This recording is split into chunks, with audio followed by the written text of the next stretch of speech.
Tertúlia. O meu boa tarde a todos. Hoje é domingo, dia 25 de janeiro de 2015.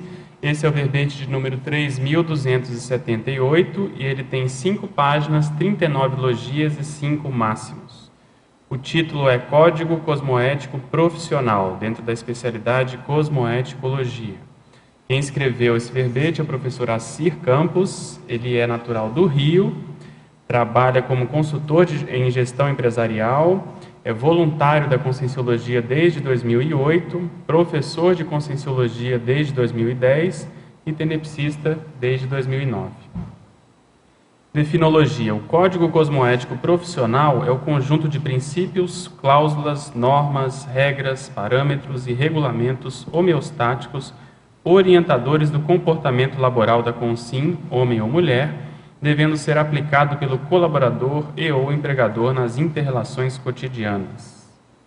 O holopensene pessoal da autoprodutividade cosmoética, a autopensenização retilínea, os ortopensenes, a ortopensenidade, a teática profissional cosmoética, a liderança inspiradora, a liderança democrática, a liderança exemplarista, a liderança cosmoética, a correção cosmoética, a cosmoeticidade pessoal, o estilo cosmoético profissional, o eudemonismo profissional cosmoético, as ortorreflexões sobre as atividades laborais, a incorruptibilidade profissional, a inteligência evolutiva aplicada à vida laboral. Em parafatologia, nós temos a autovivência do EV profilático, a asepsia energética do ambiente extrafísico nos locais de trabalho, a condição do exemplarismo multidimensional, o testemunho cosmoético extrafísico, a atuação da Consim mini-peça autoconsciente do maxi-mecanismo interassistencial multidimensional. E aqui na argumentologia, página 14, no tópico autopesquisologia, são colocadas 13 questões, entre nosográficas e homeostáticas, passíveis de serem formuladas pela própria Consim ao modo de autoavaliação quanto ao Código Cosmoético Profissional. Em remissiologia, dos 15 verbetes aqui listados, nós destacamos 5. Autoincorruptibilidade, Código Pessoal de Cosmoética, compatibilidade de automotivação, trabalho, conduta cosmoética e princípio do exemplarismo pessoal. O Código Cosmoético Profissional é instrumento fundamental para as consciências lúcidas, atiladas quanto às oportunidades evolutivas de assistência e autorreciclagens no ambiente laboral. Você já identifica e emprega com exemplarismo o próprio Código Cosmoético Profissional? Em caso afirmativo, quais os resultados obtidos? E aqui na mega-análise elaborada pela equipe da Enciclosapiens, nós temos conduta, trabalho, cosmoética, cláusulas, normas, regras, estatuto, convívio, liderança, laboral, autolucidez, exemplarismo, autoobservação, cosmoeticologia, holomaturologia, maxiproexologia, grupo carmologia, ortoconviviologia, homeostaticologia e conscienciocentrologia. Vamos aqui para os questionamentos. Agora, antes dos questionamentos, eu queria dar um aviso que a equipe do Tertuliário pediu, principalmente para os teletertulianos. Caros teletertulianos, devido aos problemas técnicos que têm gerado indisponibilidade no site das tertúlias, gostaríamos de informar que, caso encontrem dificuldades para acessar a transmissão ao vivo, podem utilizar a página alternativa no endereço tertulia.org.br. Repetindo, tertulia.org.br. Agradecemos a compreensão. Então, antes dos questionamentos também, assim, seria bom você dar uma geral sobre o que te motivou para escrever esse verbete, o que você tinha em mente quando você pensou em fazer. Bom, boa tarde a todos, boa tarde aos teletertulianos. O que me motivou a escrever esse verbete foi uma reavaliação que eu estava fazendo do meu código cosmoético pessoal, e nessa reavaliação me veio esse insight da necessidade de aprofundar num código cosmoético profissional. Por quê? Porque a questão do trabalho tem um peso muito grande na nossa vida, é onde, muitas vezes, a maioria das pessoas passa a maior parte do seu dia. E é onde acaba se criando, onde se inicia um relacionamento através de cunho profissional com outras pessoas, né? Que têm afinidade, se estão na mesma empresa, no mesmo segmento, no mesmo tipo de negócio, têm afinidades em comuns. Às vezes a pessoa passa a vida inteira numa empresa, né? Ali é uma família e tanto. Exatamente. E acaba, muitas vezes, criando-se laços pessoais, né? Então, para mim, tinha, dentro desse ambiente, também, apesar de nós sermos uma consciência única, e eu considerar que o código cosmoético pessoal é o balizador amplo da consciência da pessoa, nós também temos posturas, né, que devem ser bem trabalhadas em ambientes diferentes. Então, eu dentro do ambiente de trabalho, eu devo estar atento, ser eu mesmo, mas ter atenção para determinadas posturas, inter-relações diferentes do que muitas vezes eu tenho dentro da minha vida pessoal. Perfeito. Ao verbetógrafo, professor Assir, em Estrangeirismologia, página 12, como funciona o coaching cosmoético na prática? Bom, o coaching cosmoético, ele vem parte da pessoa que tem mais experiência, né, já dentro do seu trabalho, então conhece melhor os processos, conhece melhor o conteúdo do que ele trabalha e passa a ter uma posição de liderança. Então, uma das características de liderança é a pessoa ter coaching, dividir, partilhar as experiências adquiridas. O que acontece muitas vezes é que algumas pessoas têm algumas condições que fazem com que ela partilhe de uma maneira, digamos, um pouco egoísta. Ou seja, se eu partilhar a informação que eu detenho, poxa, a pessoa pode estar sabendo, vai tomar meu cargo, enfim, né? Então, quando eu vou fazer esse coaching, eu devo balizar realmente o meu partilhamento de interassistência. Como que eu posso contribuir da melhor maneira para aquela pessoa, para o desenvolvimento dela, para que a profilaxia dela, profissional, para que ela possa desenvolver o seu trabalho da melhor maneira. E quando se fala de da cosmoética, né, além desses princípios interassistenciais, eu devo também estar percebendo que muitas vezes o coaching que eu estou fazendo, né, vai envolver outros pontos de um paradigma consciencial. Ou seja, eu não estou somente fazendo coaching para ela, estou fazendo muitas vezes também coaching para companhias extrafísicas que estão com ela e que muitas vezes estão ali por afinidade com ela ou com o ambiente, né? Então, o coaching cosmoético leva essa em consideração, né? Eu realmente me doar, partilhar com a melhor intencionalidade, sem esconder informações. Ok. Em Fatologia, página 12, final da terceira linha. Quais são os passos para a realização de ortorreflexões sobre as atividades laborais? Quando realizá-las? Desculpa, pode ir. Final da terceira linha. Final da terceira linha. Quais são os passos para a realização de ortorreflexões sobre as atividades laborais? Finalzinho da linha está quebrada ali. Tá. Bom, reflexão, ela acaba sendo insuficiente, né? Porque eu posso estar pegando uma determinada ideia, fazer a reflexão sobre ela, mas eu não reflito da melhor maneira, ou nem mesmo seja do melhor conteúdo. Então, os passos para fazer uma ortorreflexão, normalmente eu verifico como foi o meu dia, com quem eu interagi, quais foram as tarefas que eu fiz, e dali extrair os resultados, verificar quais foram os resultados positivos que eu gerei para a empresa, que eu gerei para mim, que eu gerei para os meus colegas, né? Então, eu consideraria que essas reflexões, todos nós deveríamos fazer ao final do dia, tanto pelo lado do lado profissional, né, do que houve no meu trabalho, quanto mesmo na minha inter-relação com as outras pessoas, na minha vida pessoal. Então, as autorreflexões sobre as atividades laborais é justamente o que eu fiz durante o meu dia, o que eu produzi de bom, como que eu me interrelacionei com as pessoas, de que forma eu interrelacionei, o que eu contribuí. Perfeito. Né?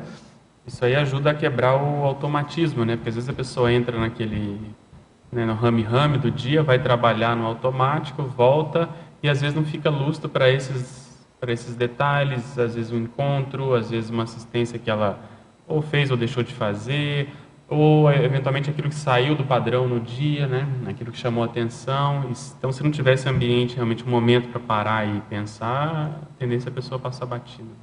Ainda mais se levarmos em conta que a grande e esmagadora maioria das pessoas não tem satisfação com aquilo que desenvolve no trabalho. Então, entrar nesse mecanismo que você falou, né, de robotização, é mais fácil ainda. Eu faço porque eu tenho que fazer. Eu nem sei, muitas vezes, qual é a implicação que aquela tarefa que eu estou fazendo está repercutindo, né, em outros departamentos, na empresa como um tanto, o que ela traz de benefício, se eu poderia melhorá-la, se eu posso dar uma contribuição para melhorá-la de alguma forma, eu nem atiro para isso. E às vezes é uma bênção a pessoa estar ali, né? Porque se a vida conduziu a pessoa para estar ali, mesmo que às vezes ela seja contra, acha que ali é em função dela ter que ter o dinheiro no final do mês, mas se ela tivesse um olhar mais, às vezes, seriexológico, entendendo quem é quem, buscando entender, né, por que quem faz determinados papéis, exerce ela naquele meio, qualquer trabalho, qualquer situação tende a se tornar mais atraente, né, mais interessante. Pelo menos a pessoa entende mais por que ela está ali, qual é aquela dinâmica, isso às vezes dá um alívio para ela. Né? É uma coisa, né? Eu costumo ver, quem trabalha por dinheiro não ganha dinheiro. Uma coisa que eu sempre falei para meus filhos quando a gente conversava, quando eles falavam sobre profissão, etc., eu falei, procura algo que você ame. Porque mesmo que você ama, vai ter hora que você não quer fazer. Você não está afim, a cabeça está em outra. Mas é muito mais fácil para você retomar. Dinheiro é consequência. É consequência de uma série de valores que eu devo ter dentro de mim, do que eu escolho para fazer, de contribuição, de interação. Pensar só em dinheiro, o que eu vejo normalmente na minha vida, a pessoa não ganha. É o que menos ganha. Né? Em Fatologia também, página 12, quinta linha. Poderia falar sobre o Estatuto Profissional de Hombridade? Tá. O Estatuto Profissional de Hombridade é o seguinte, quando eu estou numa empresa, dependendo das características dela, do negócio que ela faz, né, é importante que eu me veja qual o meu papel dentro daquela empresa. Né? O Estatuto acaba sendo um conjunto de normas que eu vou estar elaborando, né, digamos que ele vai fazer parte de um código cosmoético profissional, mas é um Estatuto de normas que eu vou estar elaborando para a minha inter-relação com o trabalho. A hombridade justamente visa caracterizar o quê? A transparência, os valores, valor moral, ou seja, a correção moral. Então, como que eu posso? Quais são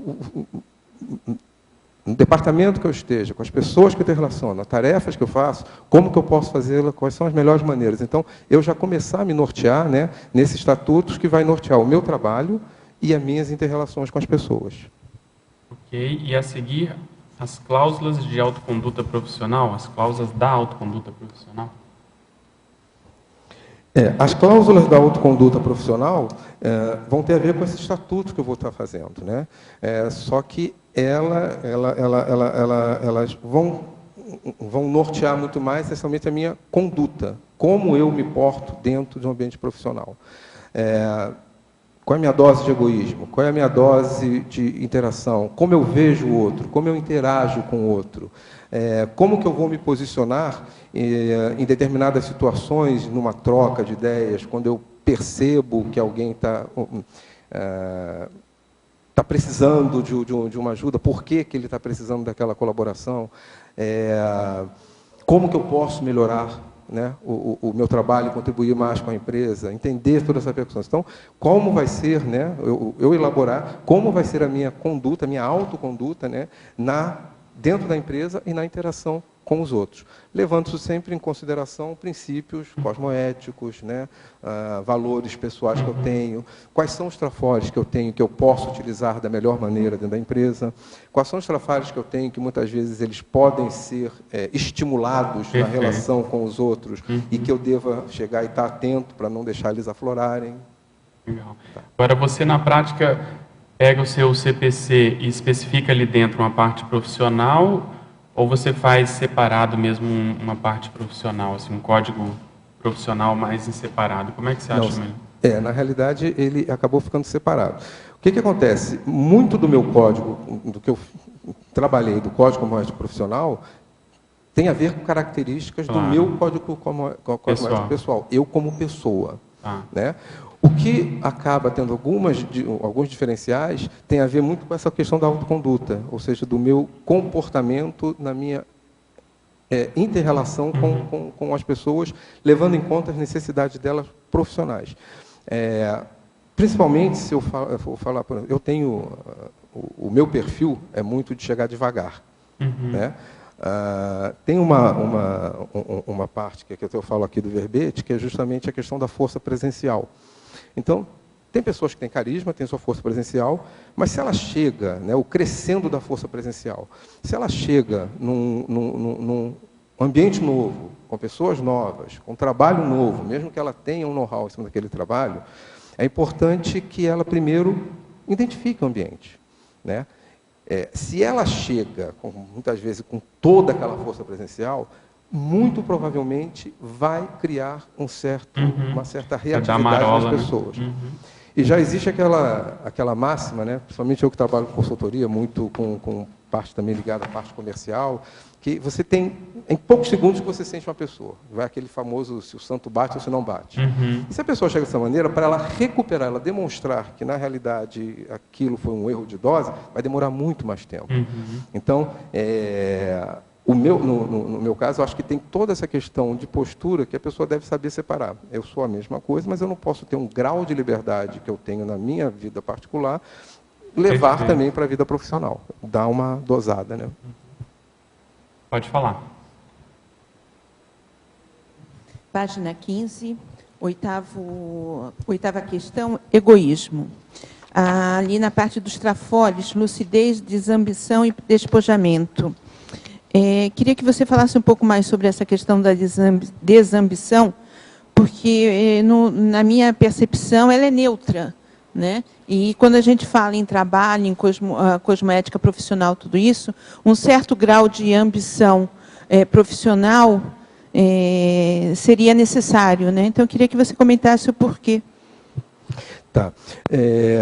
Nesse item especificamente, né, quando coloca-se a questão do egoísmo, eu coloco colocando a parte, digamos, trafarista. Né? Opto por trabalhar em grandes expressivas empresas visando status quo e remuneração financeira, independente da qualidade do trabalho. Então, tem pessoas que, para elas, o que vale eu quero entrar para uma grande corporação. Hoje em dia, no mundo que a gente vive de nanosegundos, com todo o universo de ofertas que a gente acaba tendo, é muito comum você ver jovens profissionais que querem ascender rapidamente. Ou seja, se eu não subo de cargo em 6 meses, eu não quero ficar nessa empresa. É muito comum você ver uma valorização muito grande no conhecimento técnico em detrimento da experiência. E não tem jeito, né? A experiência só se adquire com o tempo, ralando dentro do trabalho.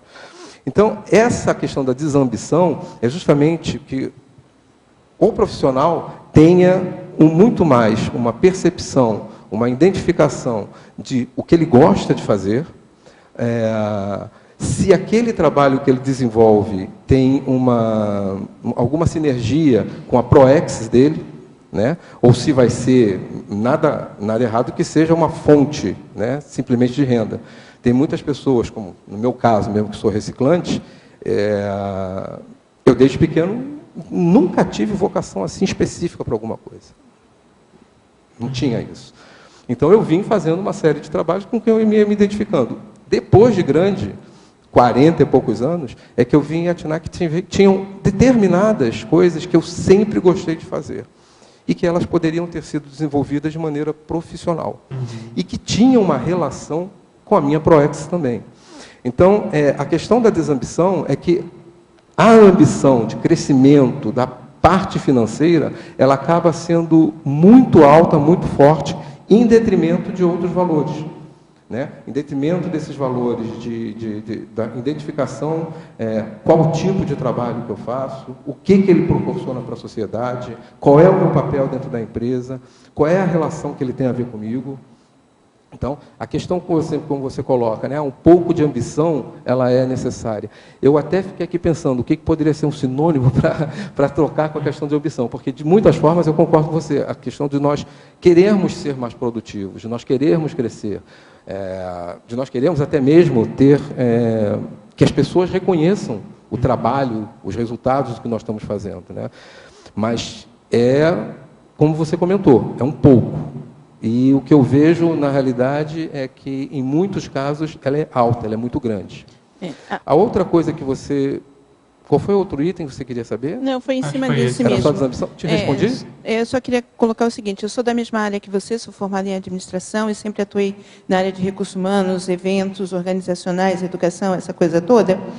E uma das coisas que sempre me chamou a atenção foi as pessoas quererem desvincular, né, a relação da ambição ista, né, da ambição nosográfica. E quando você trata de trafores, né, essa desambição, para mim, ficou incompleta. Eu também estava aqui tentando pensar que outra palavra poderia ser utilizada para exemplificar como um trafore importante. Porque muita gente, ao ler, vai achar que, não, mas eu estou querendo crescer, mas...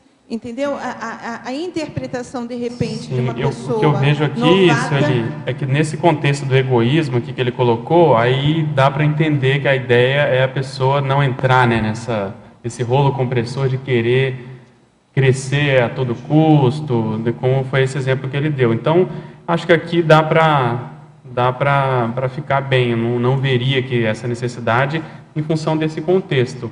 Mas ambição, ela é uma palavra neutra, mas muito mais utilizada com um processo mais patológico, né? É o que eu ia comentar, né? Existem muitas palavras que acabam, pela utilização, o emprego das pessoas, acabam que elas perdem uma conotação neutra e acabam tendo uma conotação mais nosográfica. Por exemplo, política. Política é uma coisa que deveria ser fantástica, super bem empregada, super importante. Agora, quando a gente olha a política dentro do Brasil, infelizmente, não se tem as melhores referências. Já está contaminada, né? Não, talvez seria necessário colocar um adjetivo aí, para clarificar bem. Pode ser. Um adjetivo. A desambição tinha a proposta de ser um adjetivo, né? Ou seja, não ter esse, no sentido, a conotação negativa, né, da palavra. Né? Tá bom. Aproveitando aí, poderia exemplificar ou ampliar ou explicar o sentido que você colocou aqui na fatologia, na linha 7, as verpons inquestionáveis. Se são verdades relativas, qual é a interpretação de inquestionáveis? Essa frase, né, ela fica parecendo até paradoxal, né? Porque a verpom é uma verdade relativa de ponta que é passível de ser refutada. Mas só o que acontece? Toda verdade, mesmo sendo relativa e de ponta, ela tem um tempo de amadurecimento e tem um tempo de experimentação. E durante aquele período, né, que você identifica, você se identifica, você questiona, até chegar um momento que fala, tem coerência, isso aqui. Né? Na sua experimentação, ela passa a ser, durante aquele momento, inquestionável. Por exemplo, vamos dar um exemplo de uma verpom, que seja da multidimensionalidade das inter-relações que nós temos com ciências extrafísicas. Então, a partir de determinadas experiências que eu já tive de projeções e que eu tive essa inter-relação com essa pessoa, para mim é inquestionável que existe, que essa verpom existe. Como vai ser daqui a algum tempo, como que eu vou tratá-la, como que eu vou enxergá-la, como que eu posso ampliá-la, aí eu já não sei. Então, apesar da frase bem pontuada, isso que você fez, né, ela dá essa questão, esse paradoxo, né, é por causa desse período, né, em que você chega... Tempo de maturação, né? Isso, de maturação. Agora, eu acho que para não ficar... Uma gradação, né? Exatamente. Quando ela chega no pico máximo, ela se torna inquestionável. Então, dá essa ideia de que é inquestionável mesmo, né? Você acha bom botar temporariamente, inquestionável? O que você acha, Carlos? Porque eu acho que ficou um pouco... demais, assim, verpom inquestionável... Entendeu? Se fosse assim, temporariamente inquestionável, para dar essa ideia de que você está pensando assim. Ela cai bem. Só para não ter problema. E é fato, por isso que ela chama verdade, né? Enquanto ela é essa verdade, ela é absoluta naquele momento. E aí depois a coisa tende a modificar, né? Ok? Só um pouquinho. Por favor, em Fatologia, página 12, terceira linha. Poderia abordar o eudemonismo profissional cosmoético?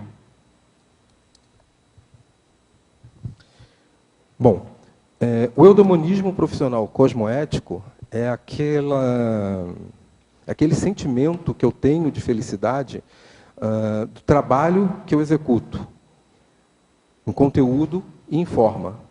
Ou seja, além de eu desenvolver o meu trabalho, eu tenho princípios cosmoéticos, né? Já comecei a aplicar nele um código cosmoético profissional.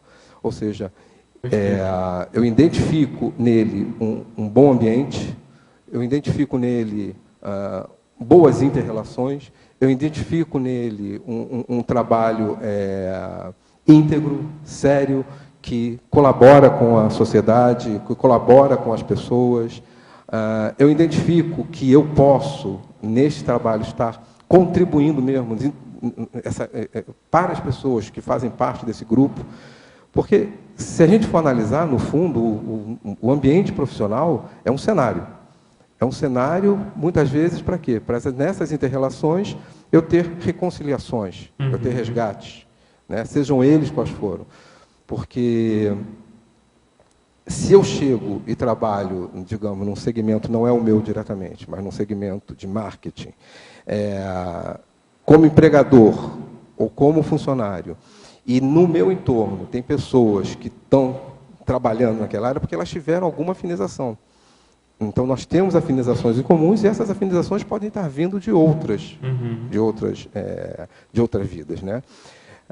Então, essa identificação, essa compreensão, essa interação, né, e do trabalho bem feito, bem executado e dos resultados positivos, me trazem essa sensação, né, de felicidade dentro do que eu estou fazendo, da minha contribuição, né? Okay. Próximo aqui, ele perguntava sobre as verpons inquestionáveis, acho que você já clareou, né? Foi bem em cima do lance. Em Parafatologia, agora, página 13, primeira linha. Poderia discorrer, se possível, com exemplo pessoal, acerca da asepsia energética do ambiente extrafísico nos locais de trabalho? Essa daí é bem interessante. Eu acredito que, por causa de ser tenepsista, é extremamente comum, pelo menos uma vez por dia, quando eu estou no escritório, vou falar primeiro dentro quando é do escritório, eu ter uma demanda de atendimento energético. Como meu fôlego energético ainda não é, digamos, muito sustentável, eu tenho um peso muito grande nos olhos, né? E parece uma vontade de dormir, mas na realidade eu preciso fechar os olhos e a coisa acontece.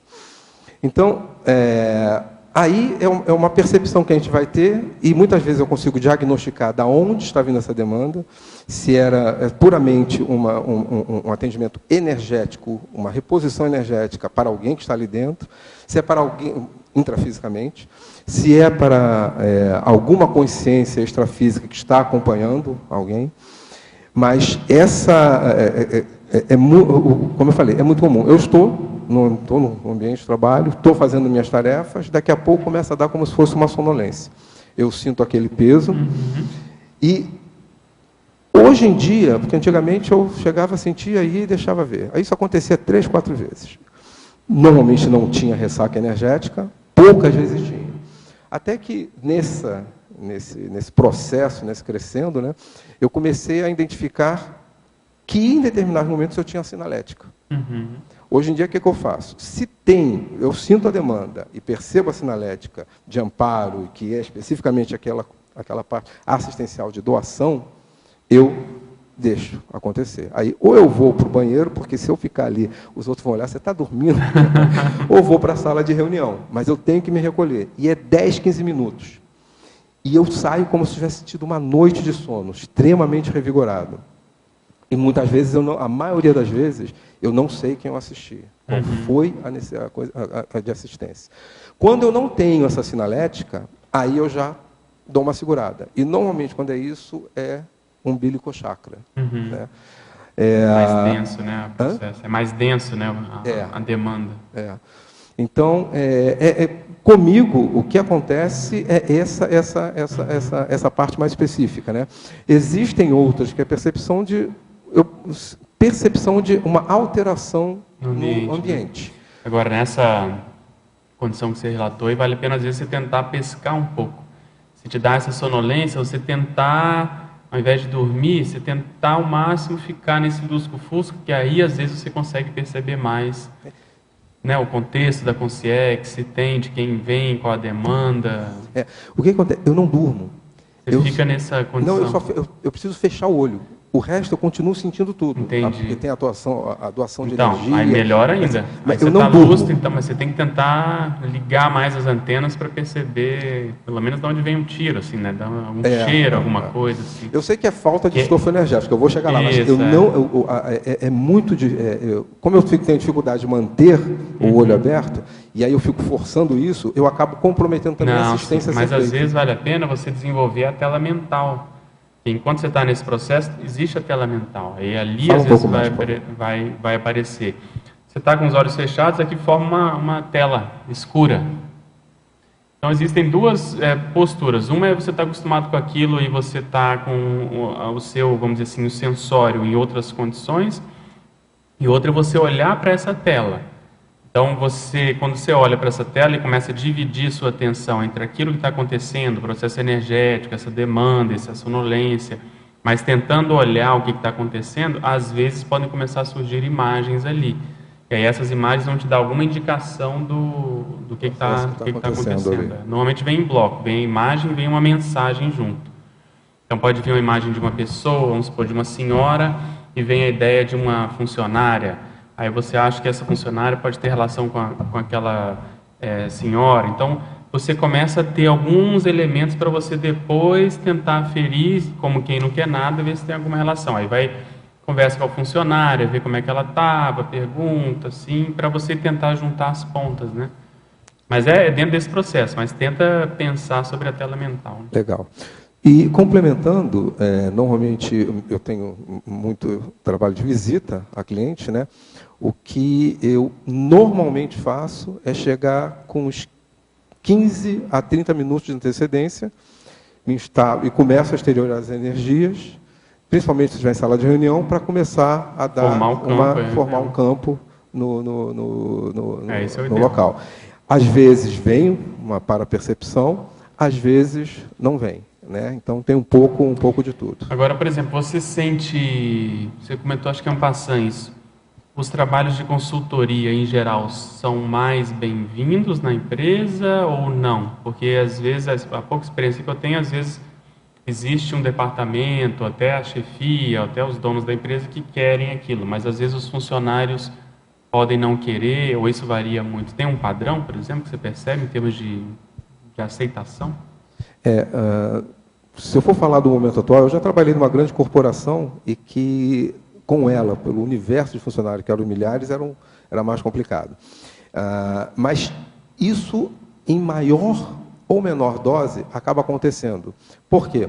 Porque você tem o cliente, né? Tem o perfil da empresa, a característica da empresa, a pessoa com que você interage.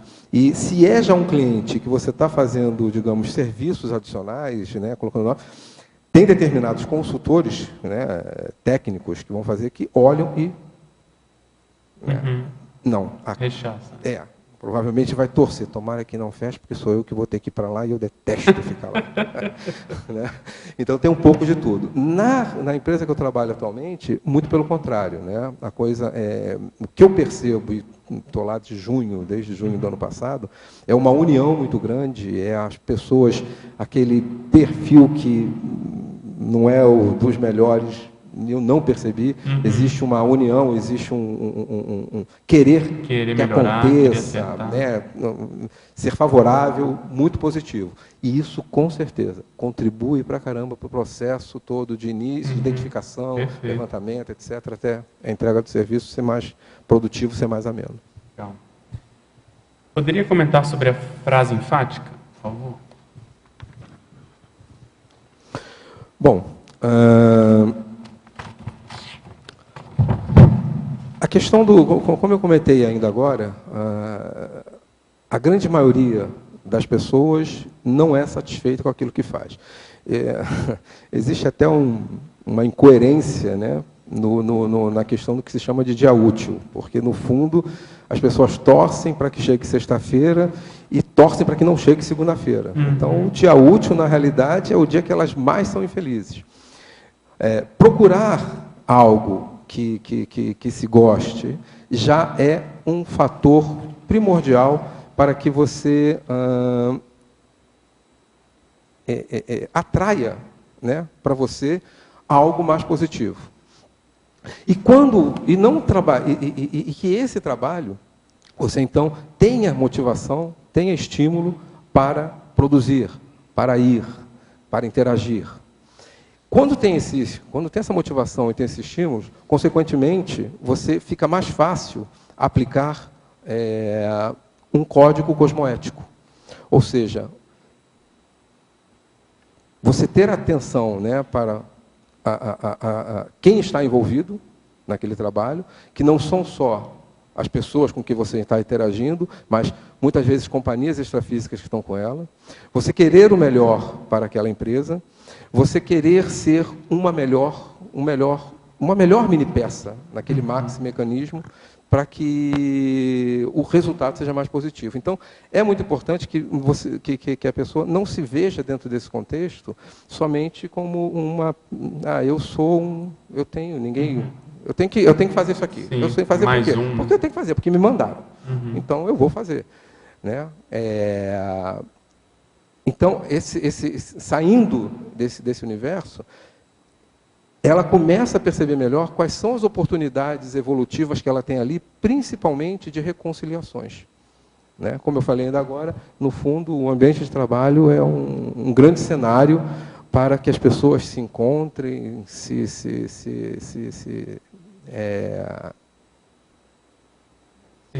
relacionem, se reencontrem, melhorem. Se reconciliem. Obrigado, é isso. Paulo, você queria falar aquela hora? Te interrompi? Primeiramente, queria passar para vocês minhas congratulações. O seu verbete está sendo muito útil para todos nós, especialmente para mim, que estou com verbete de trabalho autoterapêutico. Vou citar itens seus lá, vou aproveitar ao máximo a tua pesquisa. A minha pergunta é no binomiologia, relacionada... São 3 perguntas, se der tempo. A primeira é binomiologia, que você comentasse o binômio relevância-premência. Tá. O ser humano tem uma característica, a grande maioria, né? Tem uma característica que ou tem mais clara, né, nele, ou menos, que é o que é a procrastinação. Então, é muito comum as pessoas não trabalharem como profilaxia, se anteciparem. E mesmo dentro do universo corrido que com uma série de demandas, eu acabo atuando muito mais no que é urgente e deixo de fazer aquilo que é importante. Então, esse binômio é justamente para chamar a atenção para que se antecipe. Né? Não fique deixando o trabalho acumulando, fica deixando para depois. E é um círculo, porque se eu não sou satisfeito com aquilo que eu faço, eu fico tentando adiar para fazer outras coisas que me motivem e que não tem a ver com a parte profissional. E para que isso que está sendo pago para aquilo. Você está numa empresa que está investindo em você, está acreditando em você, está confiando em você. Então, é muito comum que as coisas importantes não sejam feitas somente as urgentes. Muito interessante, porque aí você está chancelando que o que predomina é a cultura da autocorrupção, né?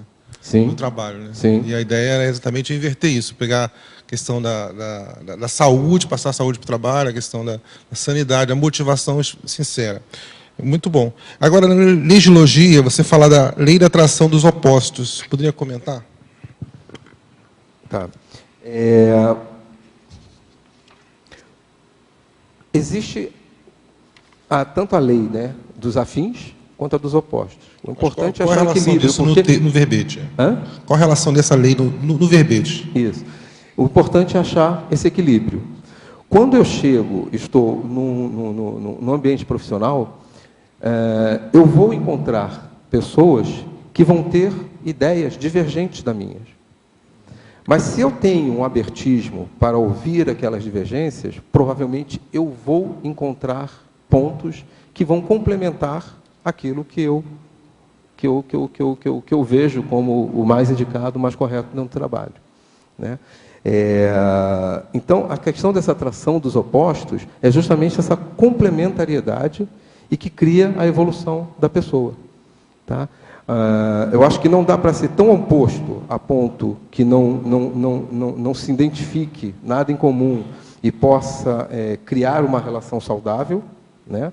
Mas é uma oposição que me mostra uma outra forma de pensar, uma outra forma mesmo de eu desenvolver o meu trabalho. Eu, às vezes, é muito comum um trabalho, quando você tem uma pessoa que trabalha há anos, criar vícios. Ela trabalha daquela maneira e não quer mudar. Eu trabalho com a parte de gestão empresarial. E, muitas vezes, se leva um sistema que chamava de ERP. Esse sistema visa integrar todas as áreas da empresa e automatizar. RP? ERP, Enterprise Resource Planning, ou seja, gerenciamento dos recursos empresariais. E aí, o que eu faço ali? Eu automatizo, né, os processos financeiros, processos de recursos humanos, processos de estoque, vai assim por diante. E, N vezes, a pessoa é reativa ao quê? Eu não quero, isso aqui é a minha planilha do coração. Excel é assim, uma ferramenta fantástica, mas muito mal utilizada, porque é cômodo. Mas ela não permite com que você faça análises, enfim, uma série de outros recursos. Só para ilustrar isso, quando eu cheguei aqui, trabalhando no hospital, a agenda toda era na mão, no caderninho da secretária. E a gente foi informatizar e colocar um sistema, uma briga com as meninas, porque elas não confiavam que aquilo ia estar lá. E aí, no começo, às vezes, dava pau no sistema, tinha problema, e aquilo reforçava a convicção delas. Então, elas se mantiveram durante meses, tanto no sistema como no caderninho, até quebrar essa cultura. Demorou por causa disso. A pessoa se apega que aquilo ali, a informação está ali, né, disponível. É bem isso que você falou. Então, essa lei de atração dos opostos é justamente porque o oposto que a gente pensa, que a gente acredita, muitas vezes estimula a curiosidade. O afim estimula o interesse, o oposto estimula a curiosidade. Mas por quê? Né? Enfim, aí tem N motivos por trás disso que pode acontecer. Então, num caso desse, qual é a oposição que eu, muitas vezes, sou colocado ali? Sou um instrumento para mostrar a ele os benefícios que ele pode ter se pensar de uma maneira diferente. Outro item também que eu estou fazendo no meu verbete, estou discutindo com os revisores, você conseguiu conciliar no seu verbete o trabalho associado e o trabalho voluntariado, que eu também estou com essa dificuldade discutindo com a minha consolidadora lá. E como é que é esse trabalho, você conciliar? Porque já há uma separação, né? A pessoa tenta se separar. Não, socinho aqui, voluntariado aqui. Você conciliou tudo. Como é que foi esse desafio? De falar de duas coisas, aparentemente, que o pessoal tende a criar uma clivagem, e você conseguiu conciliar isso no verbete. Eu não sei se eu consegui conciliar, mas tudo bem. Não é fácil, né? Porque você vem num determinado ritmo, um determinado padrão, e quando você coloca o trabalho de voluntariado, é algo a mais que você tem, que muitas vezes, por mais que você planeje uma carga horária, e dentro do horário que não impacte, que não confronte com o teu profissional, tem horas que a demanda é diferente. Então, para mim foi muito bom, porque gerou ganho para ambos os lados. Eu sou voluntário do IPC, e dentro como eu trabalho com gestão empresarial, muitos processos que eu olhava dentro da instituição, eu via que poderia ser tratado de outra maneira. Por exemplo, essa questão de ter uma visão integrada, não somente do que eu faço, mas o que eu faço, como ele repercute naquela instituição como um todo. Então, os cuidados que eu devo ter, com prazos, com qualidade, né? E, por outro lado, a questão do voluntariado trouxe para mim essa outra ótica, essa outra visão, de, nessa inter-relação que eu tenho profissional, na realidade eu estou interagindo com pessoas que são meus conhecidos muito de mais tempo. Qual é a responsabilidade que eu tenho com eles? Qual é a responsabilidade que eu tenho de mostrar para eles, né, esse outro viés do paradigma consciencial nas inter-relações? Não ficar somente esse capitalismo selvagem que tem, né? Então, na minha experiência, houve muitos ganhos para mim e para as pessoas com quem eu passei a interagir, né? Eu tinha um perfil que eu gostava muito, né? Eu adorava, eu era muito bom nisso. Eu era perfeccionista, então tudo que eu fazia era show de bola. E era multitarefa. Eu consigo fazer diversas coisas. Só que tem um problema sério nisso. Quando você é perfeccionista e multitarefa, primeiro que multitarefa até pode ser um atributo, né? Agora, perfeccionista não é. Você não entrega nada. Então você começa a pilhar, porque eu posso fazer isso, eu posso fazer aquilo, mas nada nunca está sempre bom para entregar, e você centraliza. E foi um período complicado. E as cobranças, você pode ter certeza, né? Porque as coisas não param. Então, isso foi outra coisa. E agora, o perfeccionista, se ele consegue identificar esse trafar, se ele consegue trabalhar esse trafar, ele se torna um excelente detalhista. Qual é a diferença? Você não paralisa nenhuma entrega. Você tem mais atenção aos detalhes, você faz uma coisa bem feita, contribui melhor para os outros, porque as pessoas não costumam ser detalhistas, né? Faz com que o trabalho seja melhor, mas você não paralisa. Chega, eu tenho uma data de corte. Ainda tem mais alguma coisa? Não tem não, vai. Tem mais alguma coisa, corrige depois. Mas é assim mesmo, tem que abrir mão, né? Quer falar, Patrícia? Assim, muito bom você ter trazido esse tema. E eu queria comentar, inclusive, o último item da parafatologia. Eu cheguei um pouco atrasada, eu não sei se as pessoas aqui já trouxeram essa questão. Há umas 3 semanas, o professor Valdo trouxe uma reflexão para a gente a respeito da atual profissão, que sintonia ela teria com uma Comunex evoluída, de tal forma que a gente já estaria nesse max mecanismo, né? E que quando nós dessomássemos, nós teríamos já uma colhida num ambiente bem mais evoluído, e isso nos ajudaria muito. Eu não sei se o pessoal já comentou isso, mas o que você acha disso? Bom, eu acho que tudo que nós estamos fazendo aqui não é à toa, né? As pessoas com quem nós estamos interagindo também não são da primeira vez, não são à toa. Esse conceito da mini peça, e aí levando especificamente, né, a autoconsciência consciente do max mecanismo interassistencial multidimensional, para mim é balizador para qualquer coisa. E, principalmente, né, na vida pessoal, mas muito na vida profissional. Por tudo isso que nós temos comentado aqui, conversado até agora, né,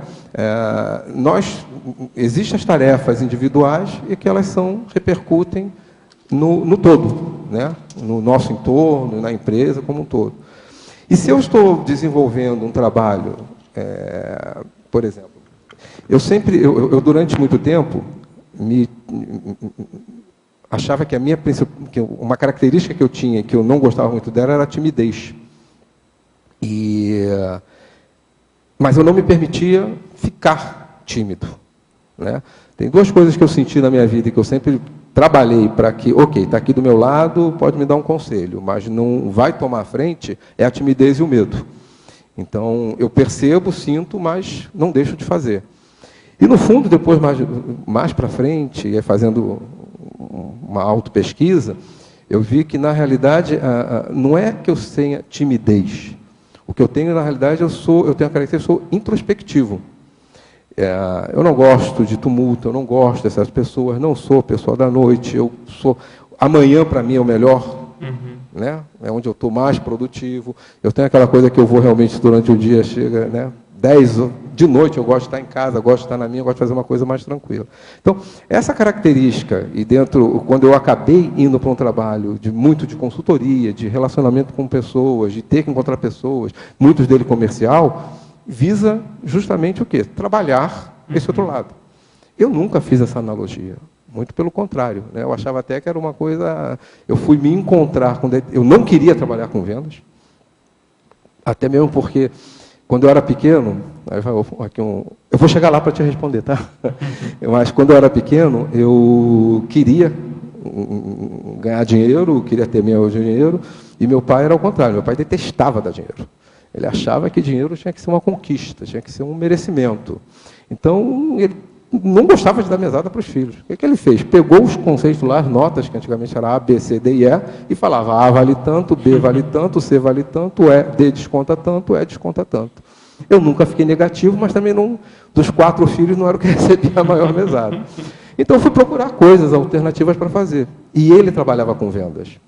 Ele trabalhava com vendas de ferragens, e aí ele me fez uma proposta. Você vai, os pedidos que você tirar, eu te pago uma comissão em cima. Eu falei, estou dentro. Só que vender ferragem na área dele, que é o centro da cidade lá, você trabalha em lojas de ferragens. E os donos de lojas de ferragens são pessoas que não são assim, digamos, né, que têm grandes conteúdos. Então, era um saco carregar aquela mala pesada com ferragens e ter que lidar com o público que dava. Eu saí dali e falei, nunca vou trabalhar com vendas, isso é uma coisa horrível. E acabou, depois de um tempo, meu primeiro emprego de carteira assinada foi com vendas, de consórcio de automóveis. Motivação, 0. Acabei indo para o mercado financeiro, onde eu fiquei alguns anos, e depois de alguns anos eu quis trabalhar com venda porque eu queria fazer o meu salário. E acabei me encontrando na área de tecnologia, e a partir daí teve a parte de consultoria. Então, todo esse meu histórico, tem a ver, muito provavelmente, com o que eu trago de requisitos, ou com pontos que eu devo desenvolver.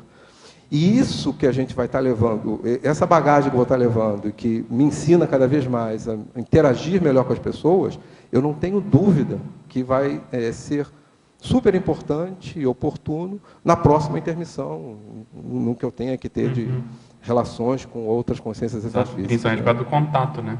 Isso. Isso é muito sério. Ok? Falar? Assim, eu vou relatar assim um perfil de uma colega que eu conheci e gostaria que você, se pudesse ajudá-la, né, com alguma sugestão de código no CPC dela, que ela é assim, é uma exímia funcionária, dedicada, chegava a ser perfeccionista. Só que a vida dela era só o trabalho. Não tinha amigos fora do trabalho, não tinha marido, não tinha família. Então, quando tinha um feriado mais prolongado, ela ia para a praia e ficava sozinha.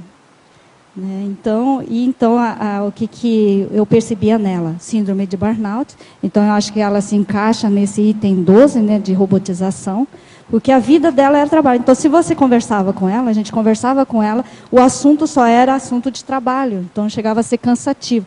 E a gente também via muita carência também. Então, como é que a gente poderia ajudar, né, porque é relativamente comum até, né? Esse Oi? perfil, Ela não né? tinha interação também, né? Oi? É comum no mercado de trabalho a gente encontrar. Como se o trabalho era a vida dela, era uma fuga, né, na verdade. E você falou uma coisa também antes, que eu acho que é fato, que agora os mais jovens estão entrando muito nessa. E como tudo é muito rápido, eles estão querendo ascender muito rapidamente. Então, às vezes, se dedicam, esquecem de tudo para tentar ter uma independência financeira rápida, ou status, seja lá o que for, né?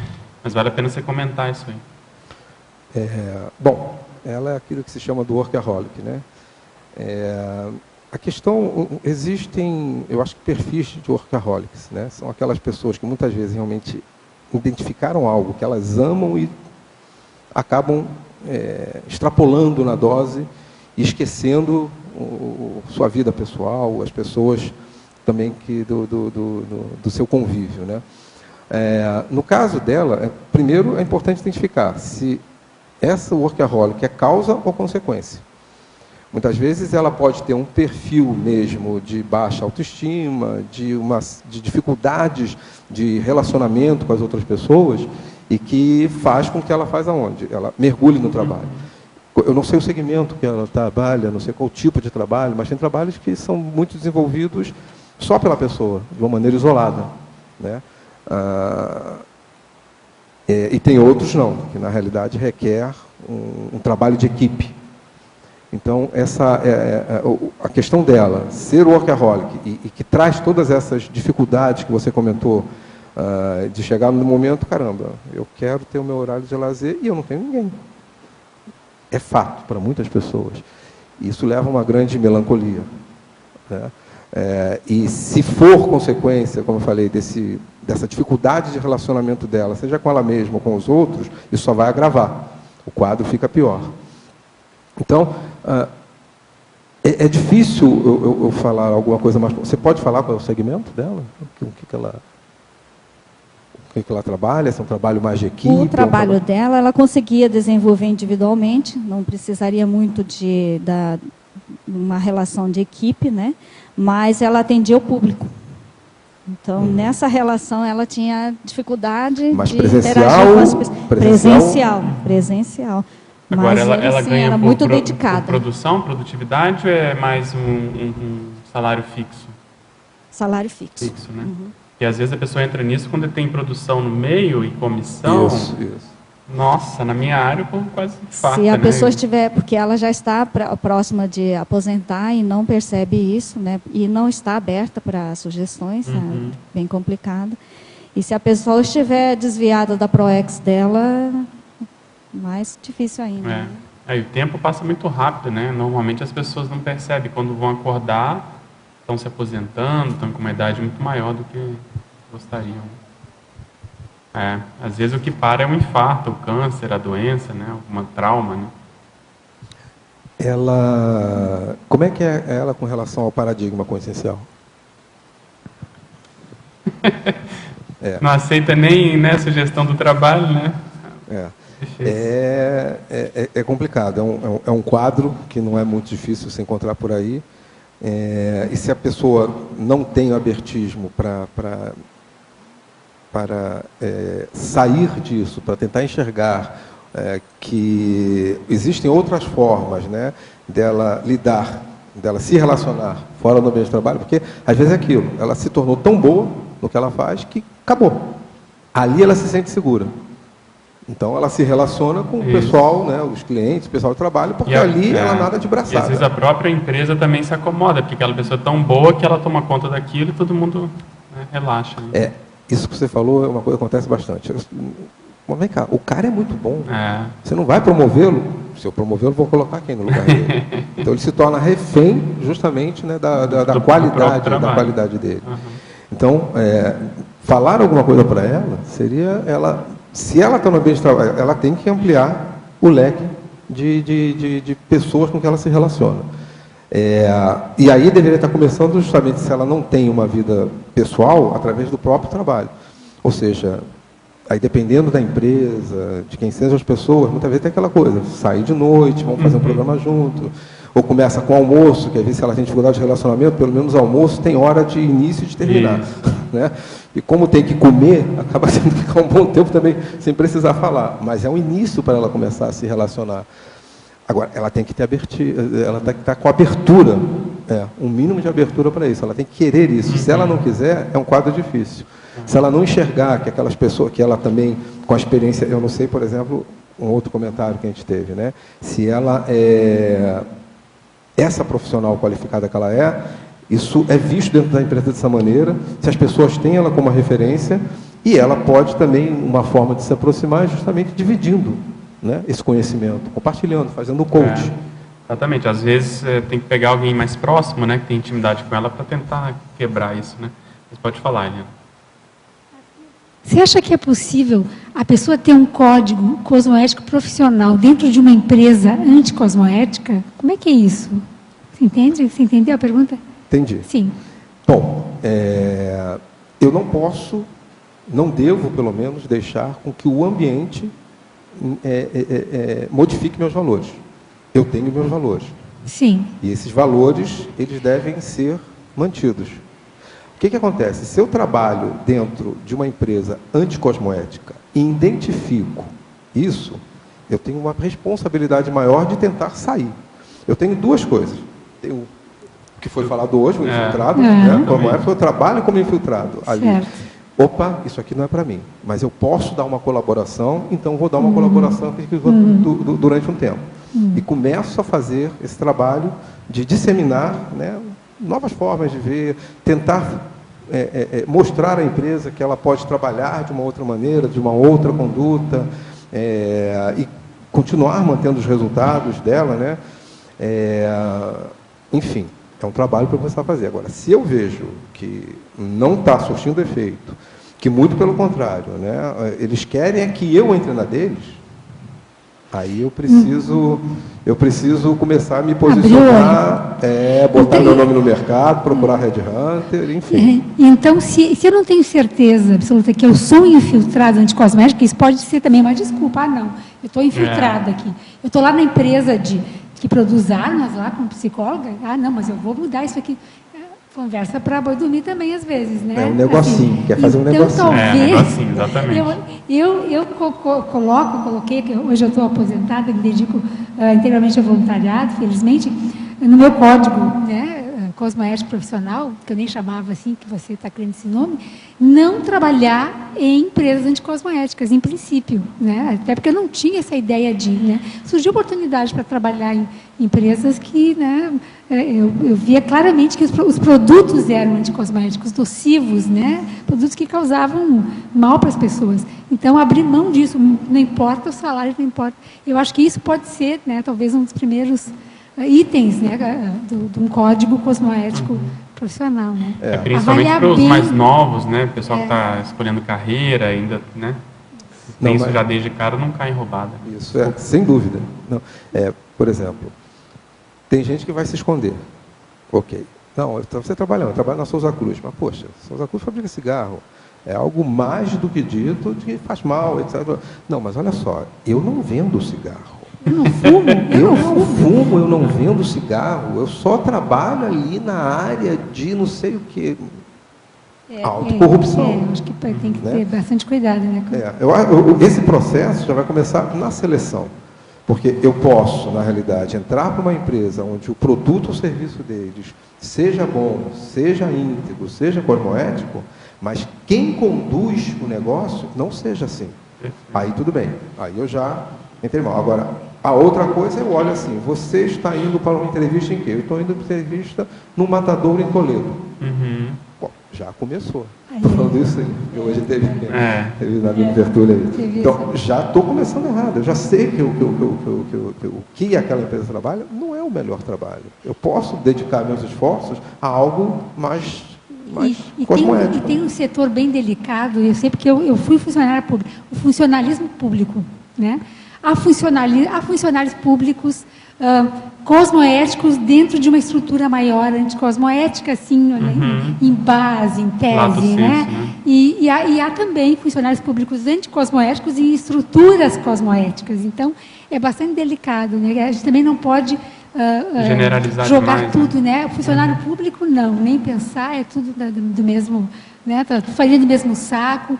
E não é assim. Na área da saúde, da educação, que foi as áreas que eu trabalhei mais de perto, eu vi gente muito cosmoética e muito dedicada, assim, muito mais do que talvez dentro de uma empresa privada ou dentro de um negócio próprio, se a pessoa tivesse, sabe? Então, essas duas áreas eu vejo assim como exemplo e também tem casos muito anticosmoéticos, nas duas, principalmente na saúde, né? Considera? Eu quero até dar... Colocar a sua colher aí. Porque eu fui funcionária pública durante 28 anos. E da Secretaria da Segurança Pública, lá em São Paulo. E nem por causa disso eu entrei em condutas anticosmoéticas. Então, é realmente muito delicado falar de funcionário público. Porque tem várias... tem de tudo. Tem de tudo. Então, você é que vai ter que ver qual que é o teu caminho. Eu, como prestei o concurso, se eu tivesse outras habilidades, talvez eu teria saído, mas não saí. Me aposentei faz 15 dias. Opa. 15 dias não, faz uns 10 dias. Hoje é dia... faz 10 dias que a minha aposentadoria foi publicada. E hoje eu acho que eu fui uma infiltrada dentro da Secretaria da Segurança Pública, porque realmente não é fácil. Agora, você chegou a ter contato, ou pelo menos ficou sabendo de coisas anticosmoéticas naquele ambiente? Claro, Tem, né? então, Claro. Então, esse contato é que é interessante. E foi um choque. Você... Inicialmente, para mim, foi um choque. Que, inclusive, quando eu iniciei, eu me lembro como se fosse hoje. A primeira frase que eu fiz para mim, quando eu estava dentro de uma delegacia, eu falei, nossa, entrei na jaula dos leões. Eu falei isso assim, comigo mesma. Depois é que eu fui entender por que eu fui falar aquilo. Mas eu tive que lidar com a situação. E não conhecia a conscienciologia, não conhecia nada. Aí eu ficava questionando, mas, puxa vida, mas a polícia ela não se preocupa com a sociedade? Ela não cuida da sociedade? Toin, né? Se recolhe a sua insignificância e fica quieta e faça o que você puder, entende? Dentro daqueles limites éticos, né, que eu conhecia. Então, quando fala de funcionário público, eu gosto até de falar, porque eu passei 28 anos, não reclamo de ter sido escrivã de polícia, não reclamo. Acho que foi uma experiência super válida, riquíssima, e hoje eu estou aqui. Tanto é que eu pude até antecipar minha aposentadoria, porque eu usufruí os benefícios da licença-prêmio. E há 10 dias saiu publicada a minha aposentadoria. Então, aí nesse ínterim, a própria a secretaria, vamos dizer, o meu próprio trabalho, me deu essa condição de eu conhecer a conscienciologia. Porque foi devido a muitas divergências que eu tive e estava encontrando, eu tinha que procurar alguma coisa. E aí eu fui caminhando, e hoje eu estou aqui. Então, aí você vê que tem holopensenes mais críticos, né? Esse é um holopensene crítico, então aí mas... te fortalece mais nesse aspecto, sim, porque você está o tempo todo lidando com uma condição difícil, né? Mas é aquela coisa... Eu acho que, em partes, você também já vem um pouco mais preparado. Lógico, sabe? lógico. Por isso porque mesmo. Hoje eu percebo assim, eu já vi um pouco preparado. Porque realmente a tendência... É mais mulher, né? Nesse meio é mais difícil de se manter. É mais difícil. Geral, meio não, eu tive muitas crises, mas valeram a pena. Eu vejo o seguinte, né? O funcionalismo público dispensa comentários da importância que tem, porque é justamente para o povo, ou deveria ser. Esses processos, muitas vezes, dentro da empresa, são top-downs, ou seja, aí entra, acima de tudo, o princípio do exemplarismo. E esse top-down começa com o governo. Então, muitas pessoas vão fazer concursos públicos por causa de quê? Não, ali eu vou estar seguro, ali eu nunca vou ser demitido, ali eu posso fazer. E muitas pessoas até entram com aquela vontade, né, abdicam dos seus sonhos, de qualquer referência onde poderia ser mais produtivo, para entrar lá, mas querendo fazer o melhor. E aí é contaminado. Eu vi há pouco tempo um filme, Uma Boa Mentira, que contava lá um caso, baseado em casos reais, de africanos, que faziam parte de aldeias, e pega basicamente lá 3, 4 africanos, a história de 4 africanos, toda a história deles, das dificuldades que tiveram, e é uma oportunidade de um programa que os Estados Unidos abriu para determinados, né, quem fossem selecionados, fossem trabalhar nos Estados Unidos. E um desses personagens, é extremamente hábil numa parte industrial, de produção industrial, e o cara, quando começa lá, ele mostra, bum, bum, bum, ele vai. Aí os outros caras lá, o norte-americano, olhando para ele, aí chamam ele já no ponto, olha só, você tem que ir mais devagar, não é assim que se trabalha. Mas olha, eu só quero deixar mais um relato, mas existem ótimos funcionários públicos também, viu? Às vezes é uma minoria que acaba estragando, sabe? E a maioria acaba ficando a refém, sabe? Eu acho como mas tem a maioria das coisas em qualquer ponto da vida, sucesso é para poucos, não vão ser todos. Qualidade é para poucos. E então, como hoje... você falou, eu já trabalhei com implementação em algumas empresas públicas. E na interação que eu tive com essas pessoas, você tinha as pessoas muito sérias que queriam fazer o melhor por aquele departamento, e tinha as pessoas que E hoje existe uma atuação mais acirrada em cima desses maus profissionais, entende? Então, a fiscalização é muito séria. Mas acaba sempre acontecendo. Mas tem muitos funcionários públicos muito bons, não pode falar. Falar de funcionário público, assim... É polêmico. Professor Assir, em Fatologia, página 12, quarta linha, poderia relatar a inteligência evolutiva aplicada à vida laboral? Ok. Bom, uma coisa é a inteligência, que muitas e muitas pessoas têm. Inteligência, no fundo, é um atributo, é uma ferramenta e que, como tal, deve ser bem utilizada. Em diversas empresas, a gente vai encontrar pessoas que, ou mesmo os próprios gestores, né, que são muito inteligentes. Agora, utilizam essa inteligência para conduzir o seu negócio de uma maneira que ela seja, digamos, produtiva na forma financeira, né? Não utilizam para ver de uma forma evolutiva. O que seria a inteligência evolutiva, né? É justamente o trabalho, né, a compreensão do meu código cosmoético íntimo, como eu vou aplicá-lo da melhor maneira, em prol da interassistencialidade e levando em conta que também a minha contribuição, ela não vai estar sendo feita somente para aquele ambiente intrafísico, mas também extrafísico. O crescimento daquela empresa, os valores daquela empresa, os trabalhos daquelas empresas criam repercussões na extrafisicalidade. Não é incomum que extrafisicamente existem amparadores que são técnicos, que estão ali por, de repente, já terem trabalhado com alguma similaridade com aquela empresa, estejam ali para contribuir. Assim como posso ter também consciências extrafísicas que precisem ter aqueles determinados aprendizados. Ou seja, que uma empresa pode ser conduzida de uma maneira séria, que os processos podem ser conduzidos de uma maneira cosmoética, né? Que vejam mesmo as contribuições. Então, a inteligência evolutiva aplicada no trabalho é justamente eu ter essa compreensão, de eu ter essa mini peça dentro desse mecanismo, das implicações muito mais abrangentes do que somente o trabalho que eu estou executando ali. Perfeito. Em Parafatologia, página 13, terceira linha, gostaria que relatasse o testemunho cosmoético extrafísico. Tem relação, né, que você está falando. Bom, testemunho cosmoético extrafísico tem a ver até um pouquinho com isso que eu falei agora, né? Ou seja, existem, né, amparadores técnicos que têm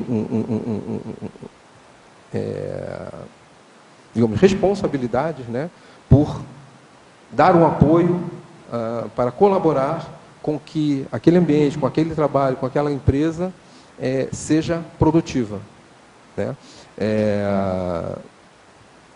E amparador, né, apesar de ter essa responsabilidade, o que ele faz é criar com que o ambiente, com que as energias fiquem mais favoráveis para que o trabalho seja desenvolvido da melhor maneira. A gente tem que então, estar ciente de que o que nós estamos fazendo, mesmo que eu esteja sozinho, não tem ninguém do meu lado, eu posso estar tendo uma testemunha extrafísica, que eu tenho a responsabilidade, mesmo sozinho, fazer da melhor maneira, para que eu possa dar a essa consciência extrafísica o melhor exemplo, a melhor educação para aquelas determinadas tarefas.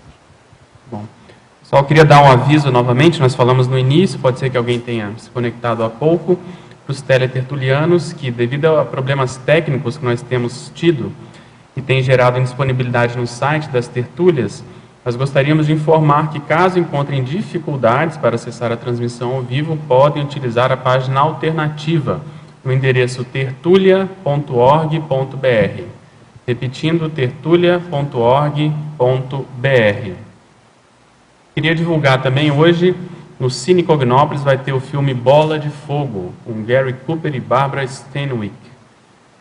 Na sinopse, uma turma intelectual de 8 professores solteirões que só pensam em trabalho, tem relação com o verbete, estão voltados exclusivamente para a elaboração de uma enciclopédia. Esse filme é fora de série. Bertrand Potts, o mais novo, tem como função preparar a parte de literatura inglesa e quer incluir no seu trabalho as mais variadas formas de gíria. Assim anda entre a população fazendo anotações e encontra em Sugar Puss uma sexy cantora de boate, fonte inesgotável de termos popularescos. Então, Bola de Fogo vale a pena. Quem não viu também dos Teletertulianos, vale a pena ver esse filme. Queria divulgar aqui que no dia 7 de fevereiro, a consecutivos, nós vamos estar dando o workshop Clarividência Retrocognitiva no discernimento às 3 horas da tarde. Então, workshop Clarividência Retrocognitiva, dia 7 de fevereiro, às 3 horas da tarde. Nesse final de semana também, de 6 a 8 de fevereiro, vai ter o acoplamentário temático com o tema Inversão Existencial. Os EPICONs serão Alexandre Nonato e Marcelo Silva. O objetivo principal, desenvolver a clarividência interassistencial. Maiores informações, contactar a recepção do CAEC, 45 3525 2652. Na época do Carnaval, que está se aproximando também, vale a pena registrar a 11ª semana da Maxi ProEx, no interior da qual vai acontecer o 13º Balanço Existencial. Isso é de 14 a 17 de fevereiro, o balanço. E são várias apresentações muito interessantes. O tema geral do balanço esse ano é Decisões de Destino. Então, eles trouxeram aqui vários casos. Tem experiência no militarismo, com o professor Celso Fior. Tem as revoluções intraconscienciais, com a professora Rose Salles. Reciclagem da personalidade artística, com o professor João Paulo Costa. O talk show com a professora Sheila Ali. Superação de vício, com o professor Luiz Fernando Antunes. E da religião à conscienciologia, com o professor Laurentino Afonso. Além disso, tem várias outras atividades dentro do próprio balanço. Ok? Então, 14 a 17 de fevereiro. Nós temos aqui também algumas atividades do CAEC que vão ajudar a construir o nosso laboratório das dinâmicas. De 3 a 5 de abril desse ano, vale a pena se programar. Vai ocorrer a 4ª jornada de parapercepciologia e o 2º fórum das dinâmicas parapsíquicas. São vários pesquisadores, vários professores que estão aqui trazendo as suas pesquisas sobre o parapsiquismo e mais especificamente sobre o processo das dinâmicas. Então vale a pena 3 a 5 de abril de 2015. Também nesse contexto, de 24 a 26 de julho, nós vamos ter no Hotel Mabu, aqui da Rua da Cosmoética, o nosso hotel, o Campo Avançado de Auto-Mega Euforização. Esse é um curso inédito, ministrado pelos professores EPICONs Moacir e Everaldo. Moacir Gonçalves e Everaldo Bergonzini. E aqui eles tiraram uma frase enfática do verbete dividendo da mega euforização do professor Valdo, que diz o seguinte: os dividendos das mega euforizações pessoais podem potencializar de modo surpreendente a consciência lúcida, homem ou mulher, quando atenta às prioridades praxeológicas evolutivas. Então, nesse semestre tem várias atividades, principalmente envolvendo o parapsiquismo, para todo mundo. Ok? Agora, Alcir, poderia comentar como lidar com a situação quando os olhos ficam muito pesados em reuniões, que você comentou há pouco? O professor faz EVs, como age nessas situações? Bom, isso tem um antes e tem um depois, né? Eu, já no passado, muitas vezes eu tinha essa questão, às vezes, de ataque de sono. Teve um caso, até um caso interessante entre aspas, vamos lá, com esse cobaia, né? Que eu estava numa reunião com 8 pessoas, era até uma reunião de, enfim, estava lá de negócios e começou a dar aquele sono. E, na realidade, quando você acha que ninguém percebe, mas seus olhos estão aquela coisa, vai dar um sono, os olhos vão virando, vai pesando, enfim. E chegou numa hora que eu não tinha dormido, mas eu só ouvi assim: vamos falar mais baixo para não acordar o Acir. Então, nessa foi assim, né, os olhos ávidos, e também o sono vai embora. Nessa época eu não tinha nenhuma noção, consciência de que era esse processo, né, comigo. Quando você lida com isso no dia a dia, né, na situação que eu lido, o que eu recomendo? Arruma uma maneira de dar uma levantada. Levanta, dá uma andada. Se puder, vai no banheiro, joga um pouco de água nos olhos. Tenta falar, se expressar. Né? Então, isso eu vou falar para a pessoa, digamos assim, que sente, ok, estou sentindo sono. Não tem uma percepção se é uma doação de energia, se é uma parte assistencial. Cara, senti sono, o que eu faço? Então, vou fazer isso. Tá? Se tiver um controle, um melhor controle e domínio das energias, vale a pena tentar auscultar da onde vem isso. Poder transformar essa situação numa oportunidade assistencial, maravilha. Eu tenho vezes que sim, estou numa reunião e dá. O que eu faço? Eu continuo interagindo, levanto e tento pescar, escar. Tem vezes que eu saio, às vezes escado, levo, vai comigo. Mas não é o mais comum. Então, o que eu recomendo é que tente fazer isso e não durma na frente da pessoa com quem você está conversando. Agora, quando você falou que vai para a sala de reunião, para o banheiro, você exterioriza energia em geral? Exteriorizo. Você trabalha com energia? Eu exteriorizo, muitas vezes, quando eu percebo a atuação da equipe extrafísica, eu deixo, na realidade, eles comandarem. Ok. Vai falar? Sim, eu acho que vale a pena voltar ao assunto que a Patrícia Alves falou. Okay. No último domingo, sem ser 2 semanas atrás, na verdade, foi o domingo, eu tenho certeza, que o professor Valdo, nesse tom assim, ele falou: pessoal, eu quero uma contribuição de vocês. Vocês só vêm, eu vou doar um pouco, quero que vocês doem para mim uma... Na verdade, eu acho que ele estava querendo estimular que a gente pensasse sobre um tema urgente, que é a questão do trabalho. E ele colocou da seguinte forma: o trabalho que a gente faz aqui, ele está fixando uma condição que você vai, inevitavelmente, reproduzir isso no extrafísico. Se você, por exemplo, tem uma profissão de cosmoética aqui, você vai ter uma certa dificuldade de se posicionar no extrafísico. E aí foi interessante, eu não sei depois as repercussões dessa discussão, mas estou vendo o teu verbete aí, totalmente relacionado a isso, e acho que seria bom você comentar um pouco de que maneira a pessoa que está, de repente, insatisfeita no trabalho, ela pode reverter isso, e também a questão que eu coloquei para ele, professor Valdo, por exemplo, um cara que foi policial, está num ambiente difícil, ele provavelmente vai inspirar outros policiais. Ele está no extrafísico, ele vai inspirar outros policiais, que é com base na autoridade que ele tem, para poder ou o cara sair daquilo ou atuar da melhor forma possível. Então, eu queria que você comentasse um pouco sobre isso aí, e também atualizar o pessoal que não está aqui, né?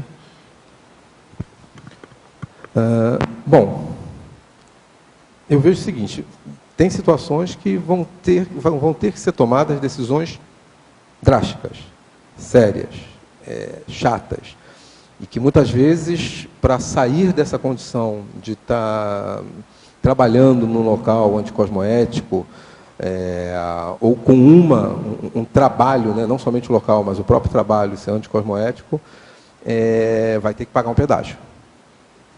É complicado. Algo levou a pessoa para estar fazendo aquilo, né? E a força de vontade dela para querer sair vai ter que ser grande.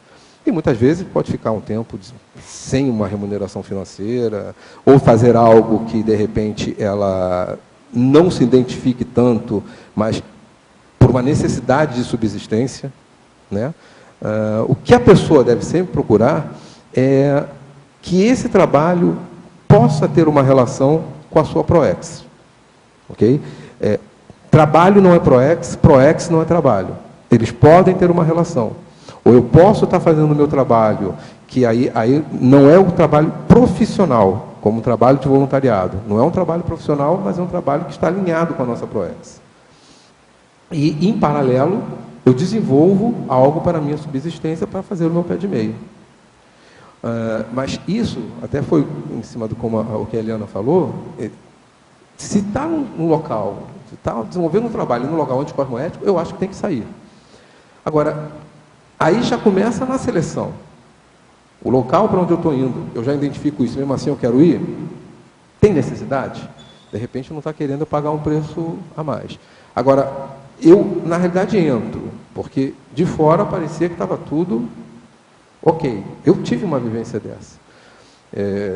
Eu trabalhei numa empresa, tomei uma volta dessa empresa e saí. Aí recebi uma proposta da outra empresa, fui, entrei. Assim, olha, os produtos deles eram fantásticos, me deram no dia seguinte cartão de visita, isso não acontece. E então eu falei, puxa, bombou. Entrei ganhando mais, a coisa toda certa, enfim, maravilha. 6 meses depois, o faro começou a dizer, tem algo que não está certo. E nessa vasculhando, eu comecei a ver que a empresa não estava depositando fundo de garantia, não fazia aquilo. 2 meses mais, foi suspenso o plano de saúde. E nessa época, a minha esposa estava com 7 meses de gravidez, ou seja, mais 2 meses eu ia nascer meu filho, fiquei sem plano de saúde. Não pagaram comissão, não pagaram salário. E a empresa chegou e falou, olha, quem quiser, demitiu mais da metade da empresa, eu não fui nessa leva, e falou, quem quiser, bota na justiça, porque a gente não tem dinheiro para pagar agora. E aí, vamos lá. Tinham conseguido, nessa mesma época, um financiamento do FINEP, determinado valor, 80% desse valor eles pesaram e fizeram um cheque a uma determinada instituição religiosa, porque, segundo eles, as coisas não iam bem, porque eles estavam devendo a Deus. Um dos problemas da religião. Ou seja, deixou um monte de família desempregada, sem dinheiro, etc., e achavam que isso ia dar. Então, ali, não teve jeito, foi um pedágio. Eu fiz um acordo com eles, recebi 10% do que eles me deviam, pago em 6 vezes. Fazer o quê? Então, existem momentos que tem pedágios a serem pagos. Cabe à pessoa identificar o que ela quer realmente para a sua vida. Ela vai querer levar e dane-se, não importa, eu quero dinheiro no bolso. Não é o cosmoético, não é a maneira como eles vão colaborar. E aí vai vir o quê? A consequência da extrafiscalidade. Seja no momento, os maus exemplos que ela está dando, seja depois a falta de força moral para poder fazer qualquer tipo de trabalho interassistencial. Agora, dentro disso, olha a pergunta aqui. Ao verbetógrafo, existiria empresa assistencial? Dado que o objetivo de uma empresa é acumular capital, tal objetivo não impossibilita a existência de uma empresa assistencial? Bom, o objetivo de uma empresa não é acumular capital.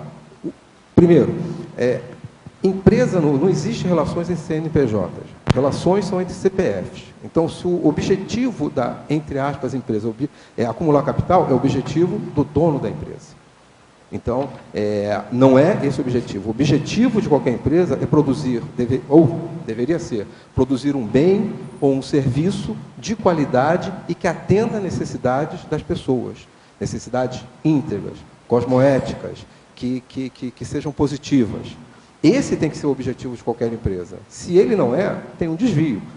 Eu não vou discordar dela, que o objetivo da empresa é acumular capital, mas não é o objetivo da empresa, é do gestor da empresa.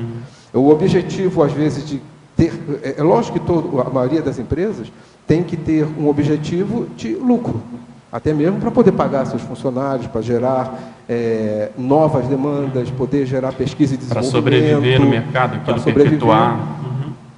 Exato. Mas isso tem que ter claro, um equilíbrio. E acaba sendo consequência, né, do processo. Aí ela colocou um outro ponto que você falou que eu queria comentar. O objetivo não impossibilita a existência de uma empresa assistencial, quer dizer, ela está dizendo assim, se ganha dinheiro não pode fazer assistência. Para ela tem essa confusão. Vamos lá. Para mim, empresa assistencial é toda aquela que produz um bem e serviço de qualidade para alguém. E como se vive num mundo, né, aqui no caso capitalista, isso faz parte do processo. O que você vai fazer com esse dinheiro, que é o que você está falando, como esse dinheiro entra, as relações que envolvem o dinheiro é que pode ser mais ou menos assistenciais, mas o dinheiro em si não entra disso, não dá para qualificar, né? Exatamente. Aí vai ver depois a FEP. Né? Perfeito. É que nem, por exemplo, o que a gente falou ainda agora do testemunho extrafísico, cosmoético. Eu posso ter, muitas vezes, o seguinte, eu estou trabalhando numa empresa, vejo um colega, né?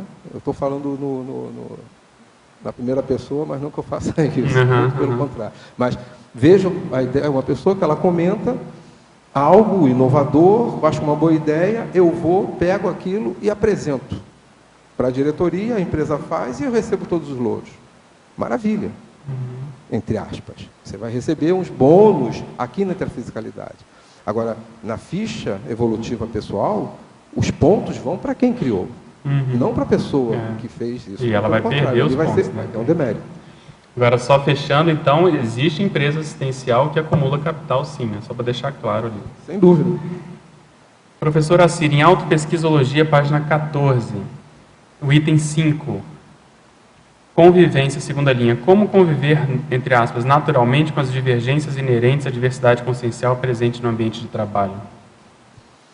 Bom, primeiro entendendo que muitas vezes essas diferenças, elas não são pessoais. É simplesmente porque as pessoas, o seu interlocutor não sabe fazer diferente. E aí cresce a responsabilidade da pessoa em ajudar, né, a que ele compreenda que existem outras formas de ver, de atuar, de lidar com aquilo. Segundo, olhar para si. Porque muitas vezes a divergência também, digamos que o problema não está no outro, está em você, na própria pessoa, como ela enxerga aquilo. Muitas vezes não tem certo nem errado. Existe só um caminho que pode ser mais curto para atingir um determinado objetivo e o outro ser mais longo. E ter o respeito para não cometer nenhum estupro evolutivo. E a questão de lidar naturalmente é justamente essa, né? Ou seja, compreender que no universo de diferenças, cada consciência é única, cada consciência tem a sua própria necessidade, tem o seu caminho, tem os seus aprendizados, e a pessoa fazer o melhor possível dali. E faça ver. Mesma ideia, só que em robotização, item 12. Como proceder quando a chefia prefere que eu faça as tarefas laborais de maneira mecânica, sem atenção aos detalhes? Bom, ela pode preferir, mas só que quando você estiver fazendo, ela não vai estar lendo o seu pensamento. Cabe a você se vai se deixar corromper por isso e vai deixar de ter os seus aprendizados, vai deixar de colaborar para mudar esse holopensene dentro da empresa e vai deixar de ter os seus ganhos. Como você fazer? Tem duas alternativas aí. Ou você começa, dependendo do quanto isso esteja incomodando, dependendo do grau de exigência e de arbitrariedade, autoritarismo que tenha da sua chefia, que aí é chefia mesmo, não é líder. Né?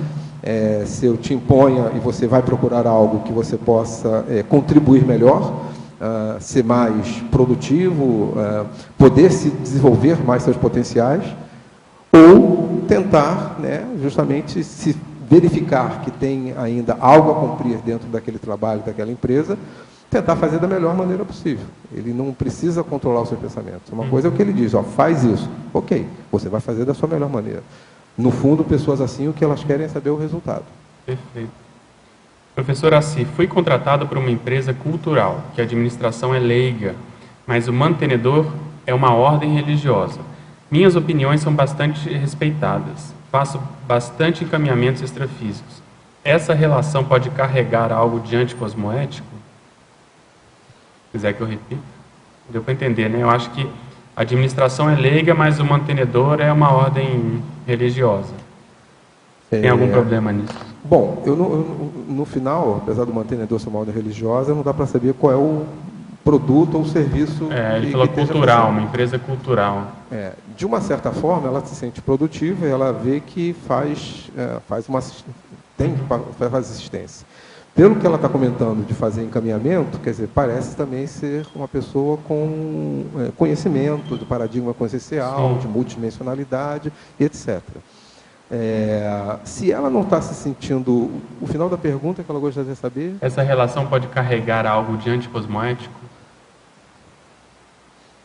Olha, tem a possibilidade, mas é uma possibilidade. Quem vai poder realmente dizer é ela, porque eu não sei quais são as tarefas que ela desenvolve, né? Quais são os detalhes. Então, ela está atenta a continuar fazendo o trabalho e ver onde ela pode colaborar da melhor maneira. A única coisa que fica clara é que ela tem essa relação religiosa. Tem que ver qual que é a, vamos dizer assim... o quanto que a mantenedora chega e faz de exigências. Isso, perfeito. E ela tem esse vínculo, né? Essa pessoa que perguntou tem esse vínculo porque está trabalhando a priori para um processo religioso, uma empresa de base religiosa, pelo menos vamos dizer assim, né? A orientação, os princípios devem ser esses, mas tem que ver cada caso porque às vezes isso pode ser muito diluído também, né? Então é mais nesse aspecto. Pois não. Assir, aqui na... Nossa, me perdi agora. Na antagonismologia, né, na página 13. Esse último antagonismo aqui, para você explicar um pouco mais, falar um pouquinho mais dele. O antagonismo ato evolutivo, ato interpresidiário. Ok.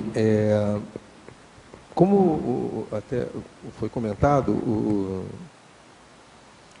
o ambiente profissional onde a pessoa atua, ele é um cenário para que as pessoas interajam, façam suas reconciliações, tenham oportunidades de interassistência. Tá? Então, a postura que eu vou adotar dentro dessa empresa, nesta inter-relação, vai fazer com que eu caia para um dos dois lados. Né? Ou seja, com eu poder ter um ato evolutivo que colabore para que a pessoa dê prosseguimento aos seus processos, tenha entendimento e se melhore, tá? Faça que se desenvolva aqueles atributos, aquele conhecimento profissional da melhor maneira, ou se eu tenho uma ação mais egoísta, ou mesmo anticosmoética, ou reativa às necessidades, às demandas que venham, até mesmo por causa de vivências passadas que eu posso estar trazendo aquele determinado ranço, eu vou aumentar essa interprisão. Então, estar atento, né, que é uma grande oportunidade que a gente tem de estar se colaborando, né, ajudando nessa inter-relação para que o outro siga adiante e se melhore. Aí é o tal negócio, eu faço a minha parte. Se ele vai aproveitar ou não, é uma opção dele. Tá? Pois não. Assir, aqui na pensinologia você fala sobre a circumpensinidade na quarta linha. Como que você lida com essa questão aí dessa... Você chega assim à lucidez daquele círculo que está em volta de você, ou demora um pouco, ou depois você vai cair tua ficha, que está sendo... Eu costumo dizer que nesse ponto do parapsiquismo, da energia, eu sou um cego analfabeto. O que é o cego analfabeto? Bota o dedinho aqui no código Braille. Está sentindo? Tô. O que é? Não faço a menor ideia. Então, eu percebo que as minhas percepções, minhas parapercepções, elas evoluem, elas melhoram. Mas eu não consigo ainda identificar melhor da onde elas vêm. Uhum. Então, muitas vezes, eu sinto uma mudança, né, no ambiente, uma coisa que às vezes pode ficar um pouco mais pesado, mas demora um tempo para perceber. Da onde efetivamente veio. E muitas vezes essa percepção, ela advém muito mais de uma interação que eu acabo criando e fazendo com as pessoas, e aí dá para ver quem é que está assim, quem é que está assado, do que ter tido essa identificação na parte energética. No momento mais propício, às vezes não dá certo. Você vai descobrir isso mais adiante. Isso. Uhum. O que eu tenho de Trafor que colabora muito para isso é que eu não tenho o menor medo de arriscar, de deixar, de me expor para ver o que vem. Sim. E acho que tenho sido muito bem amparado, que os reveses não têm sido tão grandes, porque às vezes eu sou mais audacioso do que devia.